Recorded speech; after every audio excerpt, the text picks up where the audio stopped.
think Mary knows that I often say to people, I wish I didn't have to give the speech because I really love the Q&A part better than anything else. And so I think right now we could use a lot of questions and answers and interaction because we've all been sitting a lot today. So I'd like to ask some of our panelists a few questions while the mics are going around, but I hope all of you will be ready with some of your questions about things that you're seeing and that you're challenged with. So let me start. I'd love to talk, especially to the winners of this year's awards, a little bit about what is it that you see as the major key to success, and what was your biggest obstacle that you had to overcome? Share.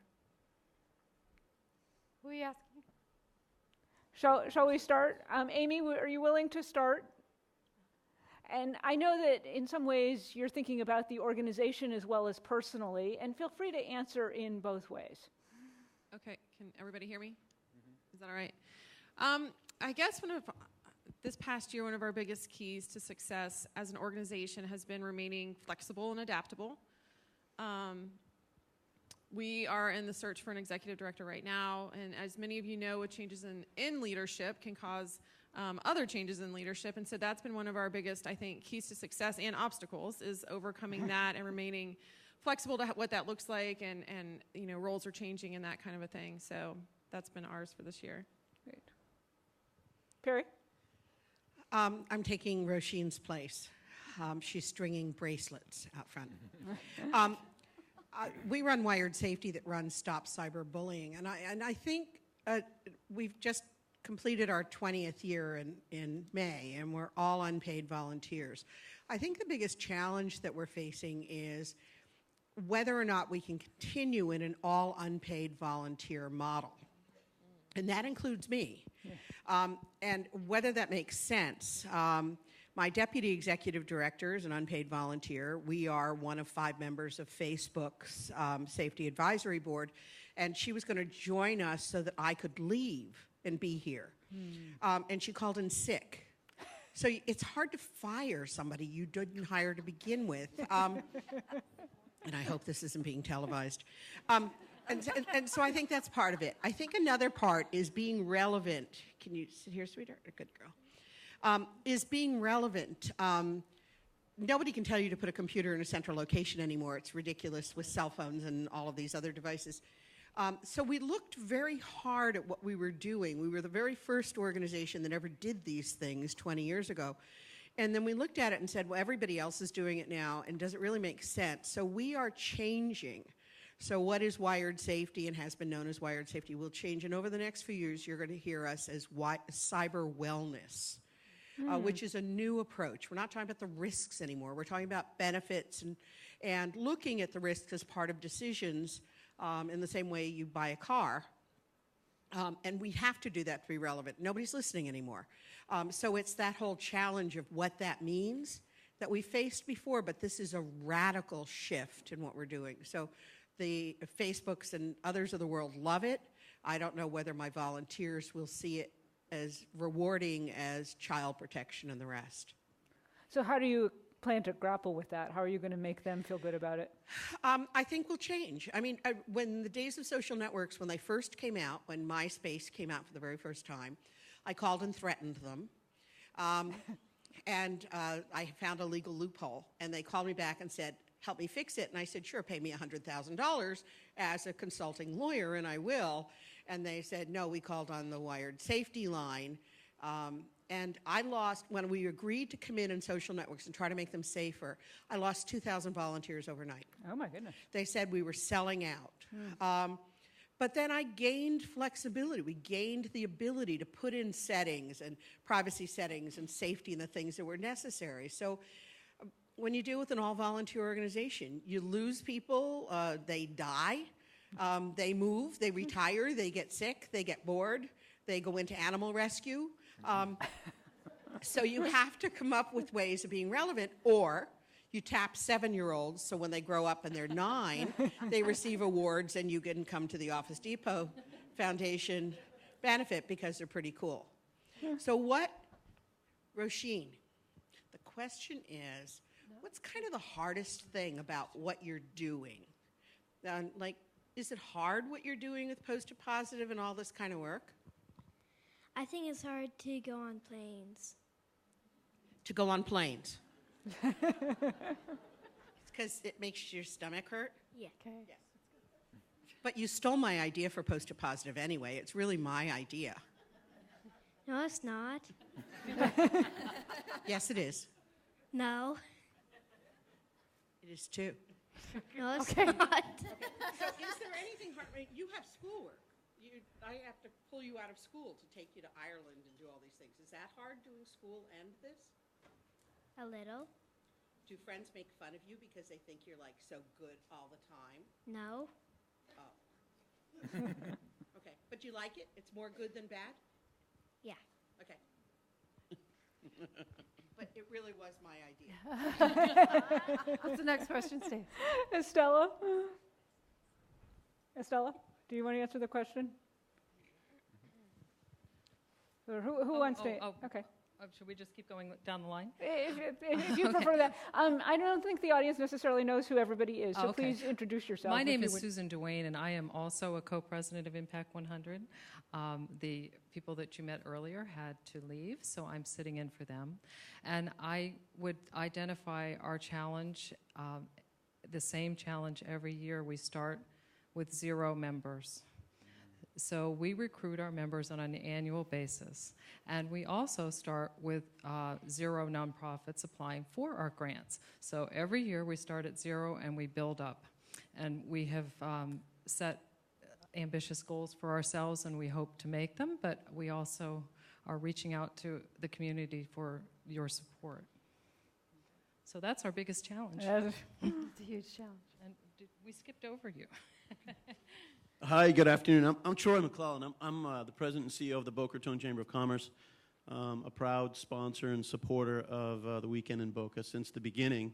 And before I answer that, I just want to congratulate Mary in her 8th year of doing this. It has been truly amazing to be with you on this journey and see all the good that you're doing, and the unbelievable hundreds of people that you have in this room is really cool. And I know we are also members and affiliates of the U.S. Chamber of Commerce that is supporting this as well. And so I think all of us in the chamber world, which is the business community, we realize how critical it is for the nonprofit community and businesses to be successful in the places where we live, work, learn, and play. And so, like Mary, we take that very seriously. But the Chambers of Commerce, they're also nonprofits. We are a not-for-profit 501c6 membership association. So although we may be very different than some of these other nonprofits that are up here on the stage, there are some similar threads that run through our organizations and how we need to work effectively so that we may be successful. We do have paid staff. We have members that pay dues on an annual basis. So, you know, we've got some financial structure wrapped around the organization.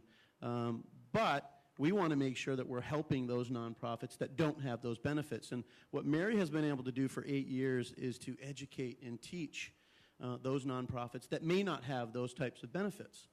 Maybe the 501c3s, the charitables, the total volunteer staffs. And by the way, there are chambers of commerce across this country that are fully volunteer that have those same kind of challenges.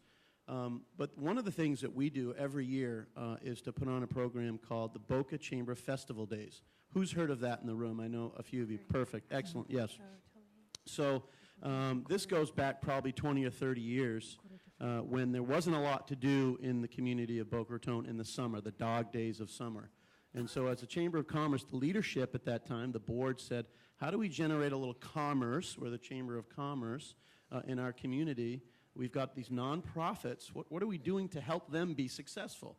They're you know, an important thread and fabric of this community. So the entire month of August, we, the Chamber, promote and help coordinate and organize events where we partner a for-profit entity with a not-for-profit entity. They create their event, whether it's, you know, a Monopoly game, bowling, you know, wine tasting, whatever it may be, any crazy ideas, and there are some really cool ones over the years. And then they raise money for that chosen nonprofit. And we work with the media outlets and promote that as much as we can to all of our thousands of chamber members and contacts that we have. And so over the years, we've helped and been a partner to raising hundreds of thousands of dollars. And I tell you that so that the nonprofit community understands that, yes, we're a chamber of commerce. We're about business. We are. We're about the Office Depots being very successful in our community. They're a Fortune 300 company. They have thousands of employees. That's important, too, but we pay a lot of attention to our nonprofit community. We've got about 1,500 members in our chamber, and we have about 125 to 130 of those are nonprofit organizations. They're paying nonprofit organizations because the education and the resources that we can bring to them, they feel is valuable enough so that they can become successful, develop a board of directors that is helpful, that helps bring time, talent, and treasure to that organization. All those key essentials that I think we all need. By the way, we need it. The chamber needs it. I have a board that is very effective in bringing the 3 T's, time, talent, and treasure, to the organization as well. So whether your budget's $10 million or $1 million or $100,000, there are, again, those similarities that we need throughout the nonprofit community to make us successful. So I hope that helps.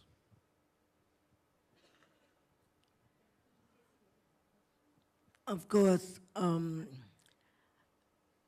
the founder of Estella's Brilliant Bus, and of course, we have had many challenges, and we are looking forward to facing many, many more because our goal is to move across the world. Having paid staff and volunteers is a challenge. One of the things that we are all concerned about is that the fact that we are relatively new, we're like 4 years old, a little less than 4 years old, and we have just been growing with leaps and bounds, and the challenge is trying to keep up with the demand as it relates to what we do. And we are told that we are the only one of its kind in the world that does what we do. So we are constantly being contacted to expand what we do.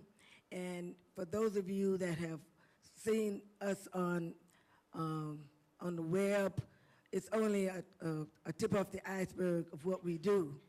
We, in the short period of time that we have been in business, we have served more than 73,000 children. And keeping up with the demand with no paid employees has really been a challenge. And since we've been able to grow and serve and not charge kids for the services, with volunteers, some will go and some will, I guess, more new ones will come. It's always a training challenge to get them into what we do so uniquely, differently from other people. But what I like to say is I have one volunteer that has been here, and publicly we don't say enough how much we appreciate those people, so he's always here. Patrick, will you please stand for a moment?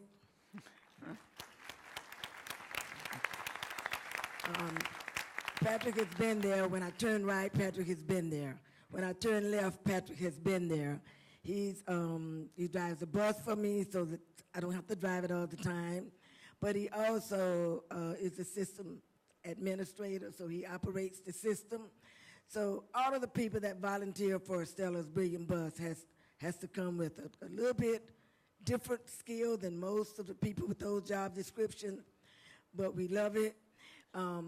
Just quickly, for those of you that might not know exactly what we do, we have a learning center, and we refuse to say a technology bus because we do more than just technology. It's a learning center, and when we put kids on the bus, we are looking at strengthening their learning skills and building character and a lot of other things, but we make it all relevant.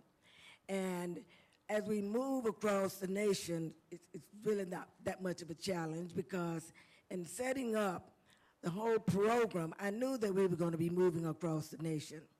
So everything that we do in reference to our curriculum, everything that we do as far as the curriculum is sync with the core standards in every state across the nation, so that's great. We have kids not only in Florida but in other states, and they're working very well. And what most people don't know, and you can't tell this from the web, is that we have a lot of kids that we serve and we don't see, because people call us and said, how do we get the breeding bus to our community? And how do we do this? And we tell them, we sign them up, we work with them, we monitor them. So we are on the move across the nation. And one thing I want to say is that if any one of you in any of these underserved communities, but not limited to, call us, because we have something for you. Thank you. Thank you. With that, let's move to the audience. I'd love to hear some of your questions for the great panel that we have here with all these wonderful experiences who can help you with the challenges you're facing. Who's first?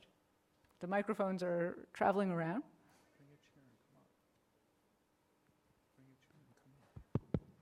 Please do tell us who you are, as well as ask your question. Hi, I'm Diane Sears. I'm with the Go for the Greens Foundation in Orlando, Florida. And this is for Susan Meyer. Thank you for your education on the reframing the work of the nonprofit board. I wanted to ask, we are working with our board quite a bit to try to add some more structure to what we do. And I wanted to ask, what qualities do you look for in board members who can make that transition to do the generative work that's so important? Great question. Am I on? Can you hear me? Fabulous question. And it brings up for me the hard reality that the ideal board for any organization will be different as the startup board versus where that organization is 10 years later versus 10 years later. So we always need to be asking the question, what does strategic board composition look like to us? I personally think a great board member is someone who understands their fundamental responsibilities. Simple stuff from attending meetings to coming prepared to meetings, but it's also someone who's willing to make that organization a priority in their life, that it's not just about attending board meetings. Board service is about being an advocate 24/7 for that organization. In my mind, it's about making that organization a priority in my own annual philanthropic giving. So when I sit on a board, that board will be one of the top 1 or 2 organizations I give money to every year. And that's my commitment. I think when we think about generative and strategic thinking, we need to be looking for board members who ask great questions, okay? Or at least who are open to having the conversation that follows. I think we have to find more individuals who are great strategic thinkers, who are able to look forward, not just where we are today. That forward lens, I think, is critical as well. And someone who is open to change. I think all of us as nonprofit leaders have to wrestle with what is so core to who we are that we need to always hold on to it, but what must we let go of as we grow in order to make room for growth and change and remaining relevant. And there's a balance there. So people who can help us with those conversations. Of course, people connected in our communities as well is critically important as well. That's a great answer. And I would say one of the things that we just posted on our site last week that a lot of people have been sharing around are 10 questions that board members, if you're considering joining a board, what you should ask yourself. And it's something that's great for you to be able to share without having to necessarily say you're the only one asking these questions. This is what nonprofit leaders themselves suggest everybody look at. So share that with your board. It's easily available on our website. Great. Good afternoon. My name's Bill Schell, and I'm from York, Pennsylvania. I manage a library consortium, and we've been asked by a local foundation whose purpose is to supply arts education to our city school district in light of the fact that the school district has withdrawn funding from arts education. And I was wondering if you could shed any light on sources of funding that we might approach to help gain that support. Does anybody have answers there? Well, I run an arts education organization, so I guess I can start. So something interesting that we have found in terms of looking creatively for funding that has worked very well for us is really embracing all of the many impacts of arts education. We're an organization that teaches playwriting to young people as a means of teaching literacy skills and empowering them to know the power and potential of their own voices. So we are an arts education organization. We're also a youth empowerment organization. We are a literacy organization. We can look at the demographics of the young people that we serve. We can think about how young people knowing their power and being confident, how that may impact their role in the workforce later. So we've gotten anything from arts education grants to grants from our local mayor's Office on Economic Development for that reason. So I think that arts for art's sake is important. When you are looking for funding, thinking about all of the many boxes that you fit in an authentic way, and really not being afraid to embrace that and to tell that story powerfully and with confidence. Who's next? Can I just add to that for 1 second? I think she touched on it. The data will show that arts and education helps the child learn better, more, faster. So I wouldn't be afraid to go to the private sector, to your businesses, your corporate headquarters in your community. Show them the connection, right? Because if they can see that the labor force will be better, that student today, if had an arts component integrated into their education, can be a better employee for me tomorrow and be more effective and help my organization advance its mission, well, then they sure as heck might want to invest in that program that school boards and things are cutting out today. So don't be afraid to ask the business community. What tools, tricks, apps that you can suggest to us to help streamline our day? Okay, I'm going to pull from Covey years ago because I always admired this and I struggle to do it regularly. But do you remember the quadrant he created?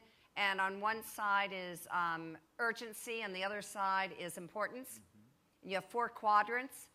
And so often we spend our time in the urgent but not important, as opposed to spending more time in the important but not necessarily urgent. Mm-hmm. And so if you take that quadrant out of Covey's thinking and think about what is it I really need to do, whether it be today, this week, this month, and thoughtfully decide this is what's most important, and literally move the rest off the table. I ask boards, think back on the work you're doing now. What must any board do that you're doing? What can you stop doing? Mm-hmm. And you can just imagine how they're horrified at the thought, but there's a lot boards can stop doing or delegate somewhere else appropriately. And the third question is, what must this particular board do right now in order to take advantage of this window in time and be prepared for what's coming down the pike? And I think as individual leaders, we need to ask ourselves that as well. If we always are focusing on simply everybody else's urgent issues, we are not really fulfilling the potential of our own leadership in moving forward. I have a suggestion. Yep, let's get you a microphone. Are you on? You're on. You asked the question, are there any apps? So that's a great thing, right? Contemporary for our time. There are a couple of great resources online. The first is a gentleman named Scott Eblin, E-B-L-I-N. He's written a fabulous book for your emerging leaders and for those of you who may be moving forward to even, hierarchically speaking, higher levels in your organization. The book is called The Next Level, and it explores the 6 transitions that we must make, so do check it out. He's got a great website, tons of downloadable tools. The other individual we would add to that is a gentleman named John Maxwell, who writes a host of books, easily taken in, great tools. very helpful. Diane, anything you would tips?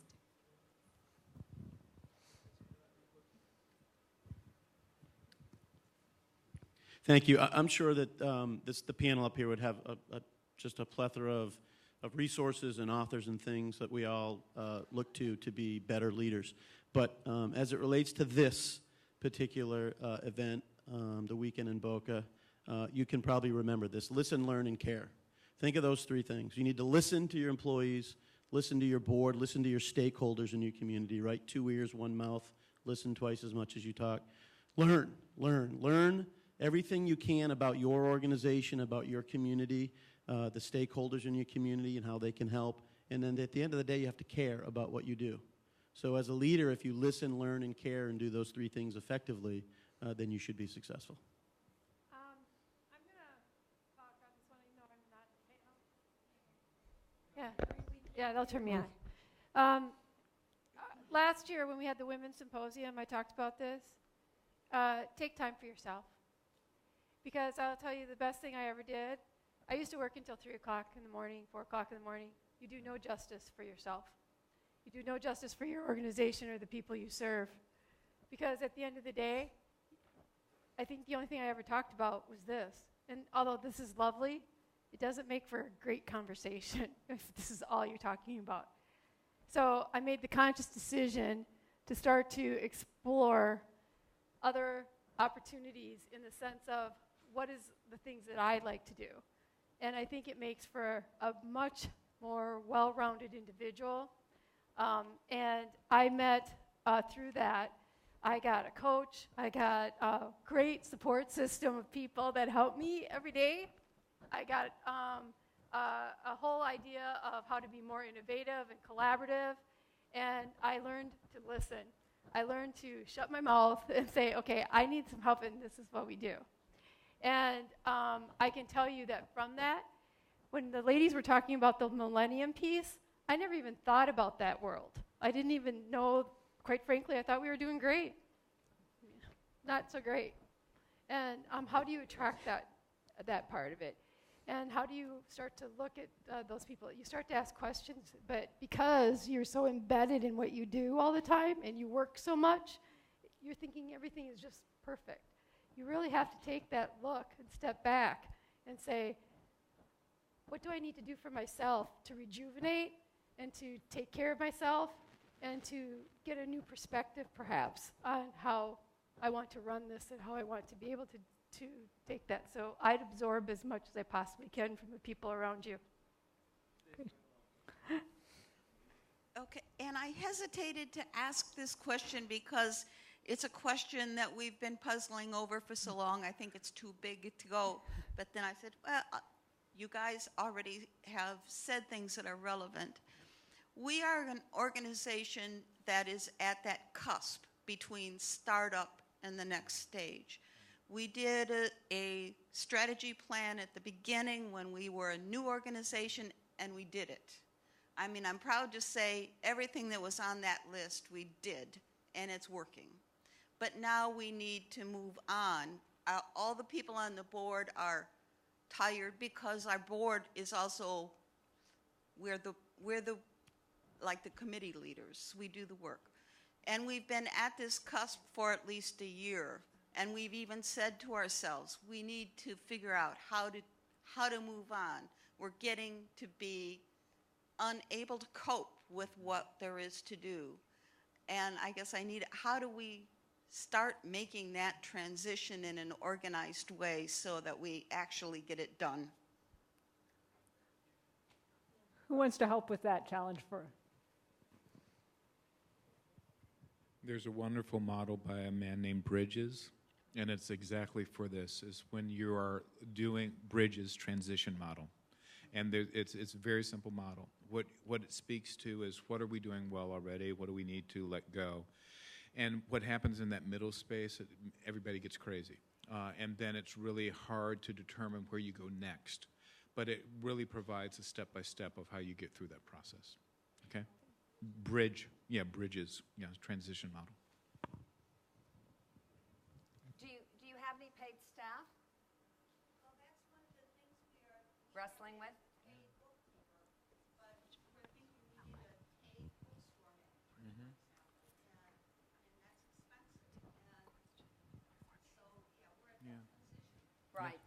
think at some level, we have to recognize that one size doesn't fit all. So you don't have to have more paid staff. You don't have to grow.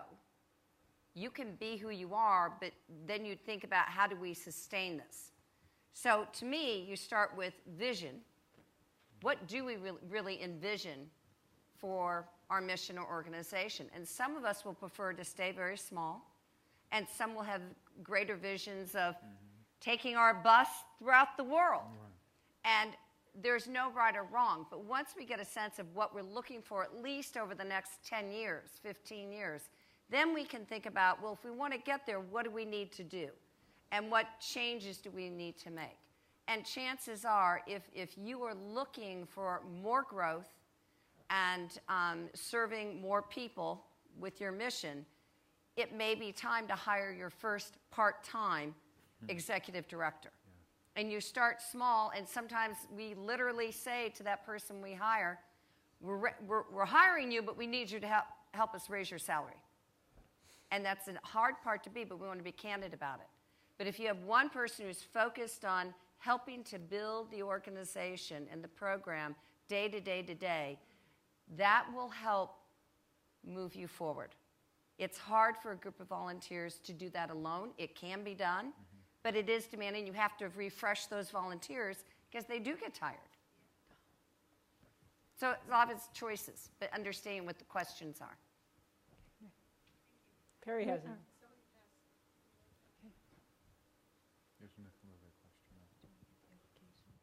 I actually had we'll take your question if you want to, but I have a question for the audience. So how many of you are using social networking? How many of you have Instagram accounts and Twitter accounts and are using Facebook? Do you have plans for that, or you just set it up because everybody said you should have one? And what do you do when somebody's unhappy with you and starts attacking you through your feeds? Have you had that?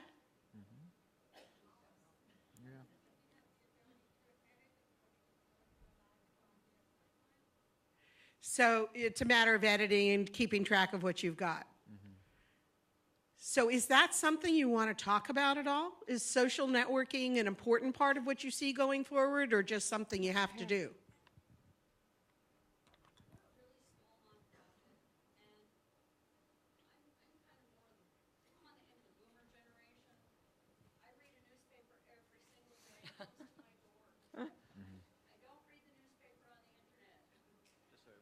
She said she's a member of the boomer I'm a generation, boomer. or at the edge of it, and she reads a real newspaper with a paper. Right. I read a real newspaper every day. I have it delivered to my house. But you're welcome.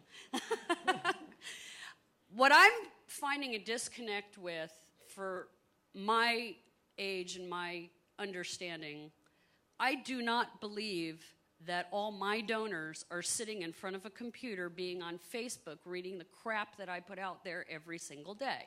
There's got to be a better way to communicate with people. And yes, I understand that the people I'm reaching on Facebook are more of the millennials, but they're not my donors. My donors are not sitting in front of a computer on Facebook all day, or Twitter or Instagram. That's where we're having a disconnect with our communication. We do news releases, we send out, we work with our local media, we've been on TV, been in the newspaper, done all of that. It's not effective enough. We're a little bit lost. Who are your donors? A typical profile. We don't have a typical profile of donors. They're not typical. Our donors come from all over. Because we rescue horses, and then we use the rescued horses to work with at-risk children and inner city kids, our donors come from everywhere. So we don't have a typical donor. So I can't answer that question. Sometimes if you think about who your donors are, so maybe you have people who are interested in you helping at-risk kids, others who might have horses that you can rescue. Or, you know, if you start profiling them, you may be able to find the right social network or social reach to reach those with the right message. But there is no one Twitter fits all.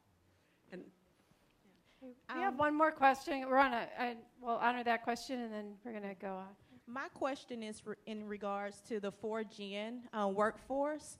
I am a millennial leader in my organization, and so the question that I have is, how do we continue to bridge that gap in understanding the different workforces that's in our organization?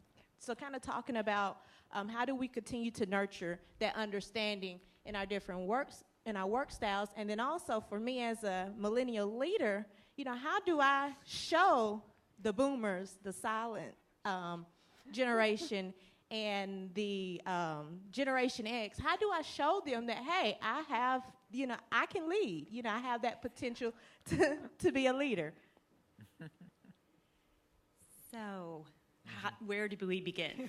Let me just go back to the comment about Facebook and identifying your donors. I don't know who your donors are, but I do want to mention that the largest growing constituency on Facebook are baby boomer women, followed by older Gen X women. So I don't want you to think that the only people using social media are part of the millennial generation. So just a thought to look at that. And I think to your question, how do you continue the conversation, or how do you initiate that conversation in your organization? The framework that we use, that you would be familiar with if you discussed any type of diversity, is to increase awareness. Let's talk about what our similarities are, because that's what connects us. What are our differences? And as we increase our awareness, we can develop appreciation for both those similarities and differences. And with awareness and appreciation in place, it gives us the opportunity to begin to take actions. So I think keeping that fairly simple framework in mind can be very helpful. I would invite you to our website. There are any number of tools, tips, tricks, affiliation, things to start the conversation around generational differences. Your birth date doesn't dictate your personality. The idea is not to put people in a box, but there are things that we can learn from one another, and whether it is music or some other component of popular culture, it can be a great way to get the conversation started. For yourself as a millennial leader, I would actually take you back to the slides that we had, and there's a slide that talks about how to build credibility with you're managing a team of people who are older than you.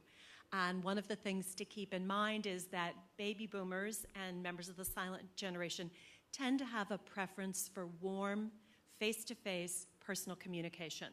So beginning with what's the preference to reach out to them. They want to build rapport with the people that they work with. And I think the thing that Devin said this morning that resonated with me yet one more time is they want to see you sweat a little bit, right? There's a bit about sweat equity. Have you set aside the paying your dues, putting in your time, earning your stars, stripes, or whatever it is. But what does working hard look like to them? And can you find a meeting of the minds on, we have style differences, but we're delivering the deliverable. We're delivering the results that we're looking for. I think one of the things that bridges some of the questions together too is the differences in leadership style as well as the differences in donor styles. And there's a terrific new report called Money for Good 2015, and you can search that online. It breaks down donors in really different ways, and the reason it's worth paying attention to is it says that there's $22 billion out there that nonprofits aren't getting because they don't understand these differences. That's money that all of you really need. So it's really worth looking at that report. It's an excellent one. It just came out. I want to, I think that what you have up here is, look at all this brain trust up here and the wealth of it. And I want to thank all of them for coming. I want to thank them for sharing. And thank you for the Q&A.